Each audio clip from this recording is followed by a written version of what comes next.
Hi, this is Tom with TMAX Dialer and Communications. I'm going to walk you through how to upload a voice broadcast campaign today. Basically, you want to sign into your voice broadcast campaign.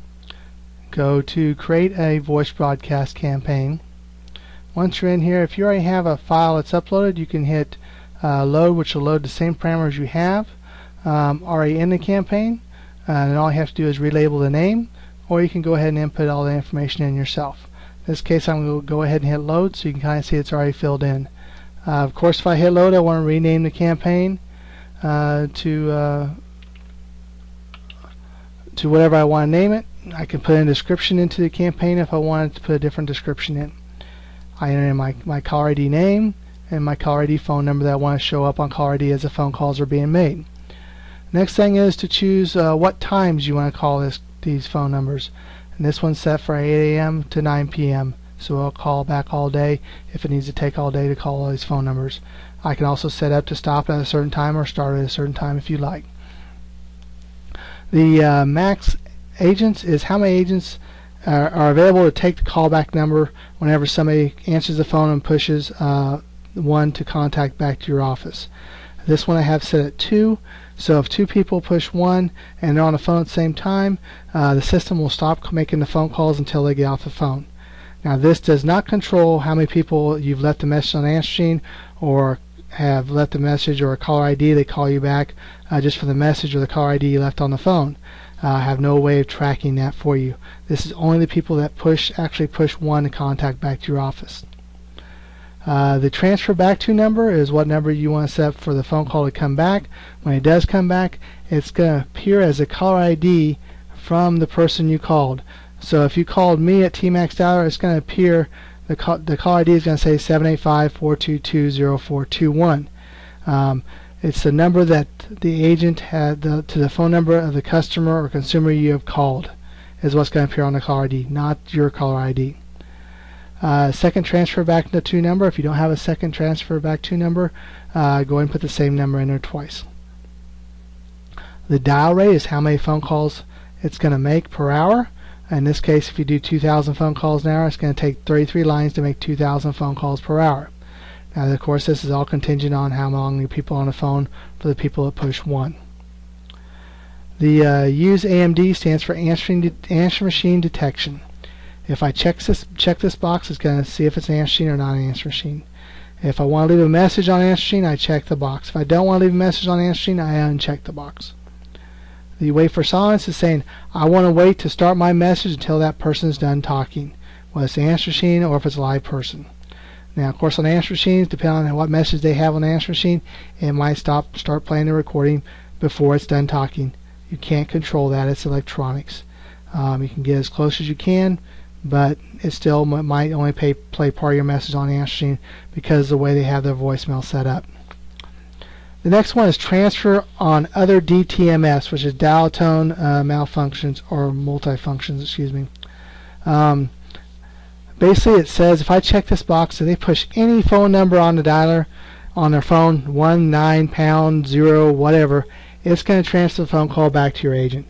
I always check this box because I want every phone call to be transferred back to my office. You don't have to. If you uncheck that box, then what you want to come down to is a transfer key. You want to select what number you want them to push to transfer back to your office. This one's prearranged at 1, but if you have the other DTMF button pushed, then it's going to transfer any call that a number's pushed back to you. Basically, that's how you set up the voicemail campaign. These other buttons you don't use on the system. If you want to record the calls you're paying to have the calls recorded, you can also select to record transfer phone calls. Basically, to set the phone cast, you hit add phone cast. As you can see, it adds the phone cast. Now what we need to do is you can put your highlight button over here and you have the triangle which tells you if it's ready or not. If you have a check mark, it's all ready to go. So what we need to do now is it says we need to add a message and we need to add a campaign, add phone numbers to call. So to add a phone number, you hit add or recycle campaigns. I want to upload a CSV file, hit go. Now I go to the find a CSV file, find the phone numbers you want to call, hit open.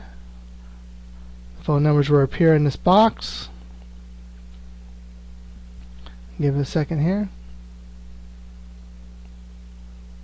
Phone numbers appear. I have mine set up to where all the columns are labeled, the same as what I have over here on the available fields.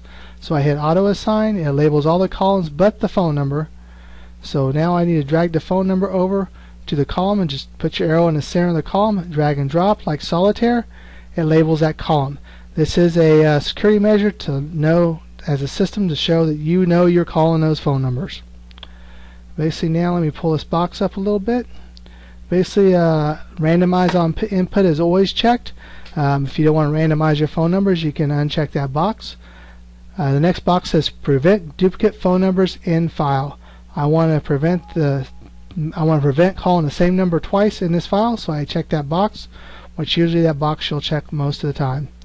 The third box says prevent duplicate phone numbers against all contact records. So that means any campaigns you have listed here. In this case, I have another campaign named TMAX. If I want to make sure I don't call the same number that's in that campaign, I want to check the third box. Now, this is only, you really only want to use this is if you only have the campaigns up here that you're calling for that day. If you have previous day's campaigns up here, you probably don't want to check this box. The next box is prevent duplicate phone numbers in campaign.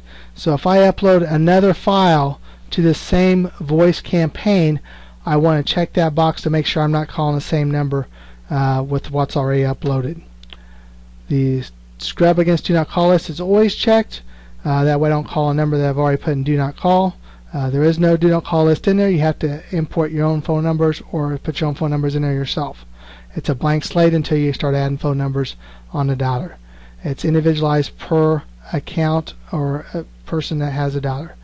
I'm allowed to call these phone numbers. We'll highlight the upload button. I hit upload. It shows accounts are being uploaded. Okay, it's been uploaded. I am set to go. You can see now that I have phone numbers loaded in the campaign. I loaded 319 phone numbers. Now, of course, now it says I need to load a message. So I go to the speaker, add a phonecast campaign. I want to set the broadcast, the live calls as a broadcast to hello, and I want to set the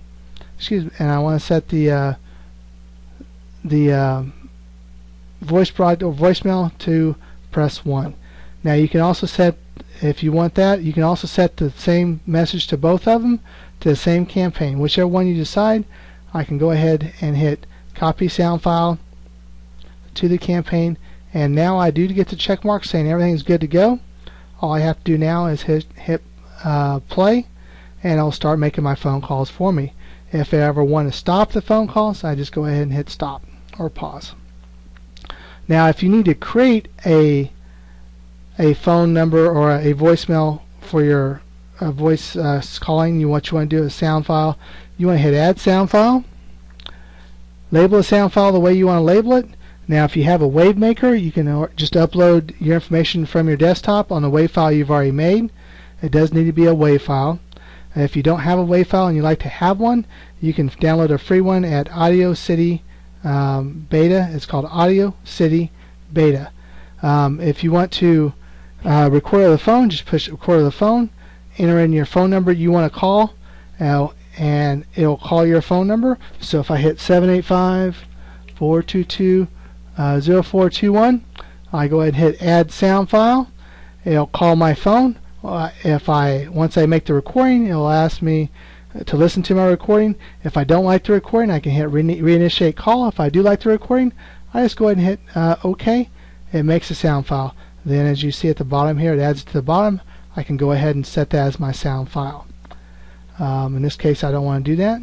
So now I'm ready to go. If you have any other questions, you can give us a call at tmaxdialer.com. Thank you for watching the video. Our phone number is 785-422-0421. Have a great day.